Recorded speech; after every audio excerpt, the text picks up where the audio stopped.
Hi guys, मेरा नाम है साहिल खन्ना और आज की बिजनेस न्यूज़ शुरू करते हैं। सबसे पहली न्यूज़ है एलॉन मस्क की। तो पिछले कुछ टाइम से हम टेस्ला के शेयर्स घटते हुए देख रहे हैं। हाँ, थोड़ा सा ऊपर नीचे कई बार हो जाता है कि भाई ऊपर तो दिखाई देता है, पर ओवरऑल देखिए तो टेस्ला के शेयर्स हमको घटते हुए दिखाई दिए। तो जब सूरज उग रहा होता है तो सबके सब तारीफ करते हैं, और जब सूरज घटता है तो सब बुराई करते हैं। तो एलॉन मस्क का ऐसा नेगेटिव टाइम चल रहा है जहाँ पे सब लोग उनकी बुराई कर रहे हैं। तो अभी के टाइम पे अगर हम बात करके चले, एक इकोनॉमिस्ट है जो कि नोबेल प्राइज विनिंग है, उन्होंने बोला है जो एलॉन मस्क की कूल इमेज थी उसने टेस्ला के शेयर्स को बूस्ट किया था, और आज ऐसा नहीं है। उनकी कूल इमेज बरकरार नहीं है, इसलिए हमको टेस्ला के शेयर्स घटते हुए दिखाई दे रहे हैं। साथ में एक और चीज बोली गई एलॉन मस्क के बारे में, भाई मैं तो अपनी बिल्ली को उनके हाथ से खाना ना खिलाऊं, मतलब इंडिया में कुत्ता मान लो, मैं तो अपने कुत्ते को भी खाना ना खिलाऊं उससे, कि मतलब इतना भी ट्रस्ट नहीं किया जाता। कंपनी चलाना तो अलग ही बात है। तो मतलब इतना नेगेटिव क्रिटिसिज्म हो गया एलॉन मस्क का कि भाई वो बहुत बुरा काम कर रहे हैं। इसका मतलब ये है, जब वो दुनिया के सबसे अमीर आदमी थे, सबके सब तारीफ कर रहे थे, अब शेयर घट रहे हैं तो सब बुराई करने की तरफ जा रहे हैं। साथ में एलॉन मस्क ने अपने स्टाफ को बोला है टेस्ला की कि भाई टेंशन ना लो, जो भी स्टॉक में चल रहा है टेंशन लेने की जरूरत नहीं है। पर यहाँ पे मैं क्रिटिसाइज कर रहा हूँ थोड़ा सा कि मैं बहुत टाइम पहले वीडियो बनाई थी मैंने, जहाँ पर मैंने बोला था कि भाई ये टेस्ला के शेयर्स एकदम ही हवाबाजी चल रहे हैं, अनाप शनाप रेट पे बढ़े हुए, कोई जस्टिफिकेशन नहीं है उस चीज़ का। बहुत सारे लोगों ने मुझे उस टाइम पे गाली दी थी, और मैं खुद भी बोलता था कि भाई ये जस्टिफाइड नहीं है, पर फिर भी बढ़ रहा है, और एलॉन मस्क दुनिया के देखते देखते सबसे अमीर आदमी बन गए। पर अब घट रहा है तो मैं उस वीडियोस के ऊपर कमेंट देख रहा हूँ, लोग कह रहे हैं हाँ भाई सही बोल रहे हो, सही बोल रहे हो। तो मेरी स्टार्टअप बबल वाली जो पहली वीडियो थी उसको देखना, उसके अंदर मैंने इसी चीज़ के बारे में बात करी थी। तो ऐसा दिखाई दे रहा है। तो एलॉन मस्क जब शेयर बढ़ रहे थे तो बहुत ज़्यादा उछलते थे, सब अपने साफ को भी कहते थे, सारे साफ भी कहते थे आहा आहा आहा हमारी कंपनी अच्छी है। आज घट रहा है तो कोई टेंशन नहीं है। गलत चीज़ है ये मेरे हिसाब से। शेयर्स के हिसाब से बिजनेस को डिफाइन नहीं करना चाहिए कि शेयर प्राइजेस की एक्चुअल मार्केट कैप क्या है, उसके हिसाब से वैल्यू क्या बन रही है। अगली खबर, जो अडानी जी है, उन्होंने कहा कि उनको क्रिटिसाइज किया जाता है कि मोदी जी के राज के अंदर वो ग्रो किए हैं, मोदी ने उनकी बहुत हेल्प करी है वगैरह वगैरह। उन्होंने बोला जो मेरा सबसे पहला लीप आया था वो आया था जब राजीव गांधी ने जो दुनिया खोली थी 1991 के अंदर, इकोनॉमी खोली थी, उस टाइम पे सबसे बड़ा बूस्ट आया था। उसके बाद उन्होंने एक्सपोर्ट एक्सपोर्ट का शुरू किया, तब जाके वो इतने बड़े आदमी बन पाए। तो उस टाइम पे राजीव गांधी भी थे जिन्होंने ग्रो किया था। करंट गवर्नमेंट जो भी होती है, जब कोई बढ़ता है तो आप कह सकते हो कि करंट गवर्नमेंट की वजह से बढ़ा है, उसकी मेहनत की वजह से नहीं बढ़ता है, वो करंट गवर्नमेंट की वजह से बढ़ता है। साथ में उन्होंने बोला कि मेरे लिए रैंकिंग मैटर नहीं करती है, मुझे चैलेंजेस लेने में थ्रिल लगता है, मुझे मज़ा आता है। तो क्या आपको लगता है कि अडानी जी दुनिया के सबसे अमीर आदमी बन सकते हैं? क्योंकि एलॉन मस्क घटते हुए दिखाई दे रहे हैं, अडानी बढ़ते हुए दिखाई दे रहे हैं, क्या पता वो जल्दी से ऊपर पहुंच जाए। देखते हैं क्या होता है क्या नहीं होता है। अगली खबर, फॉरेन पोर्टफोलियो इन्वेस्टर्स की बात करके चले तो हाईएस्ट ईयरली आउटफ्लो हुआ है 2022 के अंदर 1.21 लाख करोड़ का। इतना पैसा इंडिया से बाहर गया है, बहुत बड़ी चीज है अगर देखा जाए तो। और आया भी है तो गया भी है, ऐसी कोई बात नहीं हुई है इस सरकार के टाइम पे। पर मुझे ऐसा लगता है कि अगला साल देखते हैं क्या होता है क्या नहीं होता, क्योंकि रिसेशन की बातें चल रही है, पर इंडिया के अंदर फैक्ट्रीज लग रही है, सब ने कमिट कर दिया है इंडिया के अंदर वो इन्वेस्ट करेंगे करेंगे करेंगे, क्योंकि इंडिया की इकोनॉमी रिलेटिवली ठीक रहने के चांसेस है, ऐसा बड़े लोगों का कहना है। तो देखते हैं क्या होता है क्या नहीं होता, और उसकी वजह से इंडिया का एफडीआई बढ़ता है या फिर नहीं बढ़ता। आपको क्या लगता है, बढ़ेगा या फिर नहीं बढ़ेगा? अगली खबर, यूएस कंपनी के जो ओनर थे जो अचानक ही गायब हो गए थे, अपने 2700 एम्प्लॉयज को फायर करके वो वापसी आ गए हैं। उन्होंने बोला भाई मैं बहुत डिस्ट्रेस के अंदर था, मैं बहुत परेशान था, अब मैं वापसी आ गया हूँ, अब मैं अपनी कंपनी को थोड़ा सा बेचूंगा और कुछ एम्प्लॉयज को रीहायर करूंगा। तो वो चीज़ एकदम अजीब थी देखा जाए तो। मुझे लगा पता नहीं क्या हो गया, उठा दिया गया, क्या हुआ उनके साथ। अचानक ही उन्होंने अपने एम्प्लॉयज़ को रात को मेल किया कि कल से मत आना, पूरी टीम को, और फिर उसके बाद वो दिखाई नहीं दिए।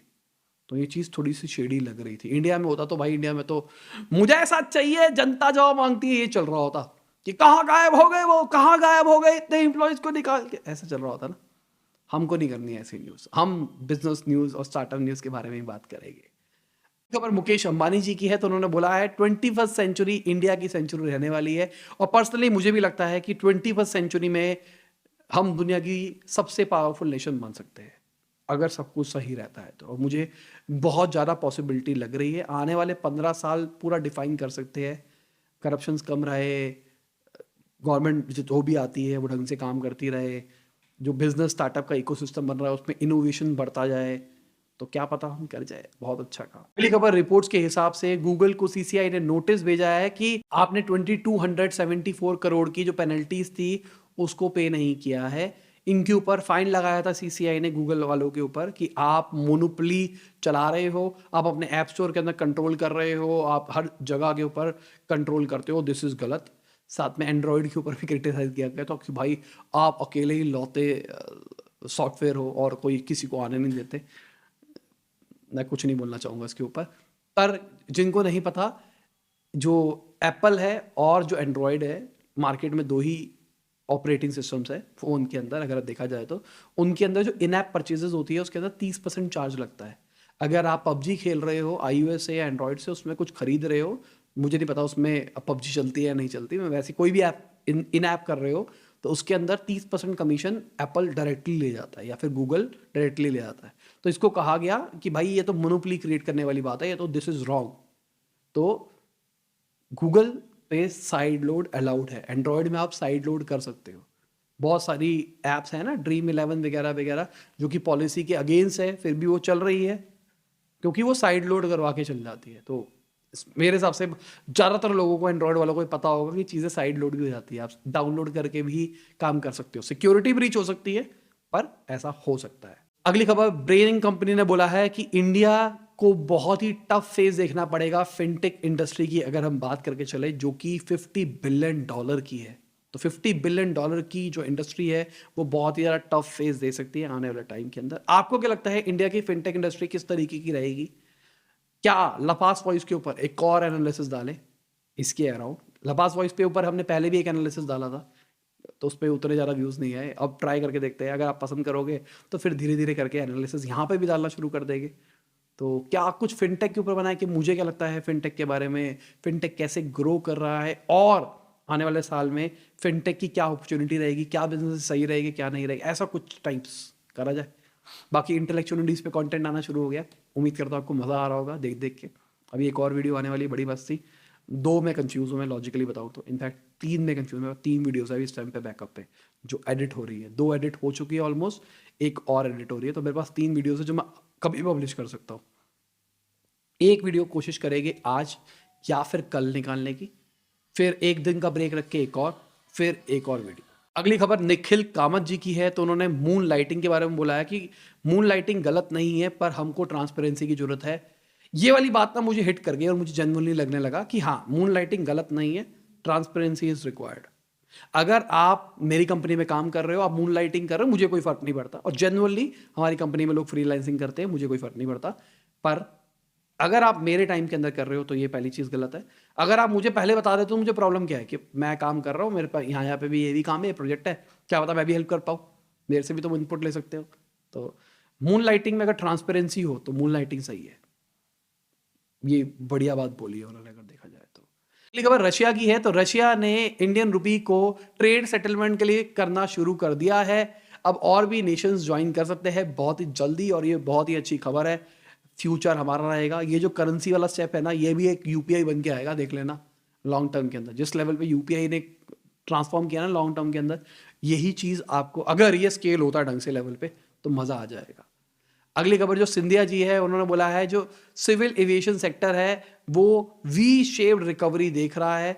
अभी रिसेंटली ही डोमेस्टिक एयर जो पैसेंजर थे उन्होंने 4.35 लाख करोड़ का मार्क छुआ था। 24 दिसंबर की बात है मेरे हिसाब से, कल परसों न्यूज़ में मैं कवर भी किया था इस चीज़ के बारे में। तो मुझे पर्सनली लगता है कि हाँ, एयरलाइन सेक्टर खुल रहा है और इम्प्रूव हो रहा है। रिकॉर्ड था ये 24 दिसंबर का, मतलब इससे पहले, कोविड से पहले भी कभी इतने लोगों ने एयरलाइन के अंदर ट्रैवल नहीं किया है। तो एयरलाइन रिकवर हो रही है। अगली खबर, रिपोर्ट्स के हिसाब से जो टाटा के जितने भी ई कॉमर्स प्लेटफॉर्म वेंचर्स है वो सबको एक डिजिटल बिजनेस के अंदर लेके आएगा, टाटा डिजिटल के अंदर बेसिकली। तो टाटा भी एक पूरा इकोसिस्टम बना रहा है रिलायंस की तरह। अब देखते हैं कि कौन जीतता है कौन नहीं जीतता है। क्या ये टाटा और रिलायंस जो बड़ा इकोसिस्टम बना रहे हैं, क्योंकि इनके पास पैसा भी बहुत ज़्यादा, बहुत कुछ है इनके पास में, तो कहीं ये तो नहीं होगा कि टाटा और जियो ही ये मार्केट में राज करेंगे, ये बेचारे जो ज़ेप्टो शेप्टो ये सब के सब जो मार्केट बना रहे हैं इन सबके साथ में कांड हो जाएगा। बवरे ने खिलाया फूल उसे ले गया राजकुमार, जैसे पेटीएम के साथ देखा जाए तो पेटीएम ने पूरी दुनिया के अंदर इंडिया के अंदर अवेयरनेस लेके आया, स्कैन करो पेटीएम करो, स्कैन करो पेटीएम करो, यूपीआई आया सब कुछ खत्म करके चला गया। तो कहीं यही वाला सीन इनके साथ तो नहीं होगा। अगली खबर अश्नीर ग्रोवर जी की है। तो भाई उन्होंने प्रभजीत सिंह को लिंक्डइन पे बहुत ही गंदा सुनाया है। बेसिकली जो उबर इंडिया के प्रेसिडेंट है उन्होंने लिंक्डइन के ऊपर एक पोस्ट डाला जहां पे बात करी थी कि 4.5 बिलियन किलोमीटर उबर ने ट्रैवल किए हैं 2022 के अंदर, जो कि एक distance last planet of solar system है उसके बराबर है। तो ये बेसिकली जो बात कर रहे थे वो प्रोजेक्ट कर रहे थे, कंपेयर करके बता रहे थे कि हमने कितना कर दिया है। अगर ये ना एक फाइनेंस के अंदर, मतलब मैं कहूँगा फाइनेंस विद स्टोरी टेलिंग के साथ में अगर आप समझोगे इस वाली कंसेप्ट को, तो ये सिखाया जाता है कि आपको ना नंबर्स बोलने की जगह नंबर्स का मतलब बताना चाहिए। मेरी यूट्यूब की इनकम कितनी है, गाड़ी के बराबर है।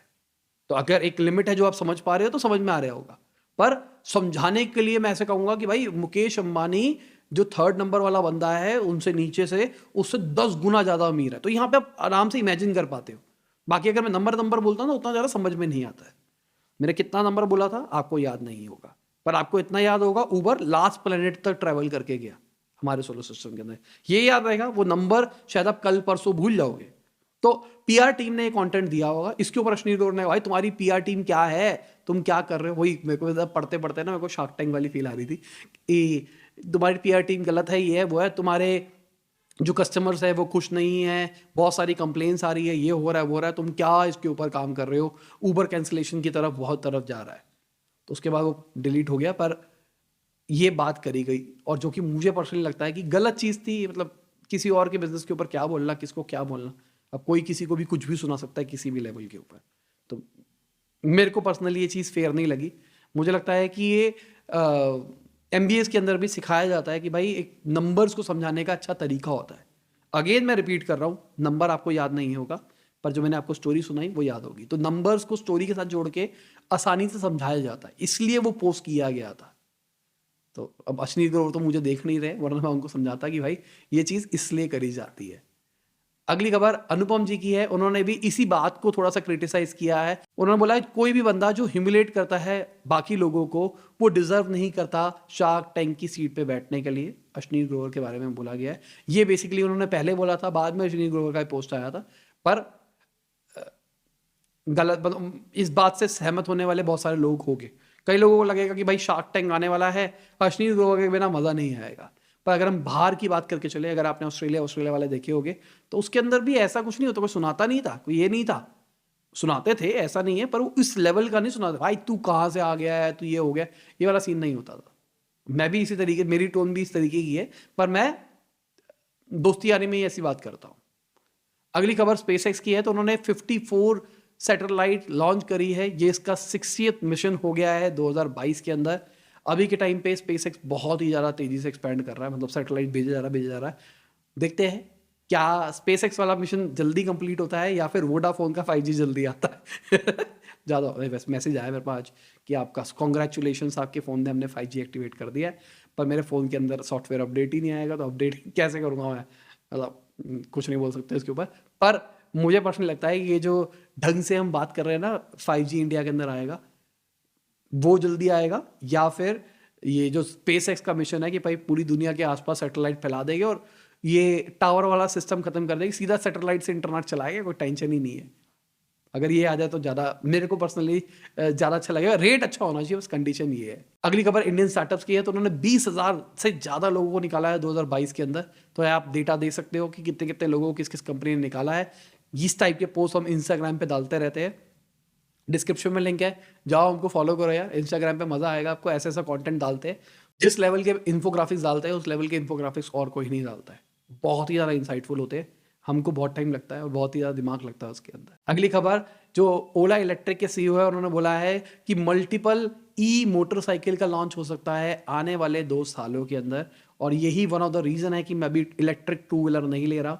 मैं टाल रहा हूँ, मैं अभी ले लेंगे, अभी ले लेंगे, अभी ले लेंगे। मैं सिर्फ टाल रहा हूँ ताकि मैं वेट कर पाऊँ और जब अच्छा कुछ इकोनॉमी बन जाएगी तब मैं लूँगा, क्योंकि अभी मैंने गाड़ी तो इलेक्ट्रिक ले ली है, तो कुछ ड्रॉबैक्स तो है ही इस गाड़ी के, तो इसलिए नहीं, अभी पूरा इलेक्ट्रिक नहीं जाना, अभी गाड़ी पे घूमेंगे, टू व्हीलर बाद में ले लेंगे। और इसी के साथ आज की न्यूज़ खत्म होती है। उम्मीद करता हूँ आपको मज़ा आया होगा। लाइक कर देना, शेयर कर देना, कमेंट बताना वीडियो कैसी लगी। बाय, गुड नाइट, शब बगैर, खुदा हाफिज़, गुड मॉर्निंग, गुड आफ्टरनून, जब भी आप वीडियो देख रहे हैं। जय हिंद, वंदे मातरम।